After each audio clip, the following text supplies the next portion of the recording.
Ji panoramaya heftane dem baş binerên hêja. Vê hefteyê bi geşerdanên girîng em li pêşberî we ne. Çalakî malbatên girtiyên nexweş li Amed Van û Stenbolê devam dikin.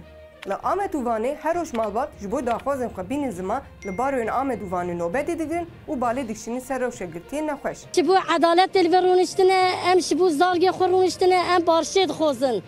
Va sê mehê me qediyam nobeta edaletê ne. Li Amedê malbatên girtiyên nexweş di roja heştû heştan da nobeta edaletê li baroya Amedê berdewam kirin.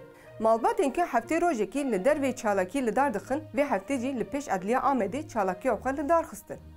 Gelek rêxistinên civakî tev li çalakiyê bûn û piştgirî dan malbatan. Li Vanê jî nobeta edaletiya malbatên girtiyên nexweş li baroya Vanê di roja 6 da devam dike. Li Vanê jî her roj sazî û rêxistinên civakî piştgirî didin malbatan. Li Stenbolê jî însiyatîfa piştevaniya girtiyan her hefte çalakî li dar dixe.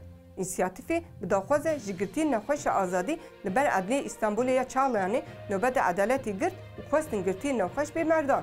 Me heye ji dewletê ji her kesî bira zarokê me berdin, bira bidin me be tedawî bikin, bira derê hefs û zindiyana bê berdan, bira temam bariş çê bibe, bira dayîk negirî, ne dayîkê eskeran, ne polîsan, ne kurdan, ne gerîla, bira yek negirî. Piştî têkçûna çeteyên Daişê devleta Tirk roj bi roj êrişên xwe yên li ser Rojavayê Kurdistanê zêde kir. Efrîn, Girêspî û Serêkanê dagir kir. Li gel vê dagirkeriya erdnîgarî rojane bi tank, top û balafiran êrişê şînîn herêmê dike.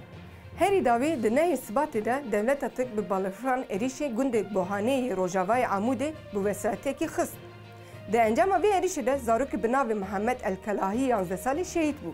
Her wiha Mahir İsa Kelahê 13 salî, Ömer Xanım 40 salî ku mamosteyê dibistanê Gundê û Ela Cadu Ehmed 25 salî birîndar bû. Zarokê şehîd û birîndar di heman wesayetê de bûn. Gira Hazmiye li Amûdê saet dora çar birîndar ji me re anîne ku tayara Tirka li waxistine û ê hatin nexweşxanê zarok Amî 15 sal bû. Bi münasebeta 23 salvegera 15 Sibatê kompleya navneteviya li dijî rêberê PKK Abdullah Öcalan li gelek deveran meş û çalakî hat li dar xistin. Li gelek navendên Bakur û Rojhilatê Sûriyeyê bi armanca şermezarkirina kompleya navneteviyî gelek çalakî û merasîm hatin li dar xistin. Li Kobanî meş hat li dar xistin, li Hesekê, Derîk û Helebê jî daxuyanî û semîran hatin dayîn. Li Şehba, Tevqa û Girîspê bi çalakiyên cûr bi cûr komplo hat protesto kirin. Tevgera civanên şoreşgerê Qamişloyê jî meşek protestoyê li dar xistin. Her wiha li gelek bajarên Ewropayê jî meşên dirêj hatin li dar xistin, komplo hat şermezarkirin û azadiya Öcalan hat xwestin. Di vê çarçoveyê de li bajarên Parîs û Marsilyayên Fransayê meşa sê rojan pêk hat. Li Dortmundda Almanyayê jî bi heman armancî ji bo sê rojan meş pêk hat. Dema wextî dorê Diyarbekirê em ê mesela gorda dema ku divê wezîfedan divê memûra jî gorda ji bo Kurdistanê jî Diyarbekirê jî nas dike. Hevserokatiya Kolmedê hikûmeta Almanyayê ku bi qedexekirina sazî û rengên Kurdan li welatê xwe têcîta li ser İmralê pêk tîne hişyar kir. Büroya Enformasyonê ya Kurdistan û Reta Kurdistan li paytexta İtalya Romayê ji bo kampanyaya azadî ji Öcalan re civînekî çapemeniyê li dar xistin. Di civîna çapemeniyê de hat xwestin ku devleta İtalyayê xwedî li Abdullah Öcalan ku dadgeya Romanyayê statûya siyasî dayê xwedî lê derkeve û berpirsyariya xwe bi civ bîne. Sala 2022 bi buhabûna ceyran û xeza xwezayî dest pê kir. Ji ber fatûreyên ceyran û xeza xwezayî pir zêde bû gel daketin kolanan û dest bi çalakiyên girseyî kirin.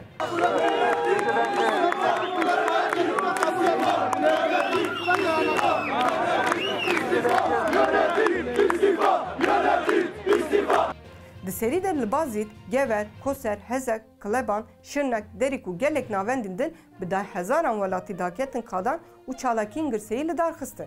Bi hezaran kesên ku daketin kolanan duruşmeyên Dedaş îstîfa, hikûmet îstîfa, Dedaşa diz bers kirin û meşiyan. Tevî astenkirina polîsan jî girseyên daketin kolanan fatûreyên ceyranî şewitandin û bertek nîşanê hikûmetê û rayadarên Dedaşê dan. Biz kiradan da 8-9 milyon para yazmış. Haktır bu. Ben kiradan çalışmıyorum.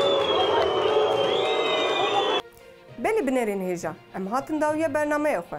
Hefte bê em ê bi geşedanên nû li pêşberî we bin. Ji bîr nekin, bibin aboneyên kanala me, beዕicbînin û par ve bikin.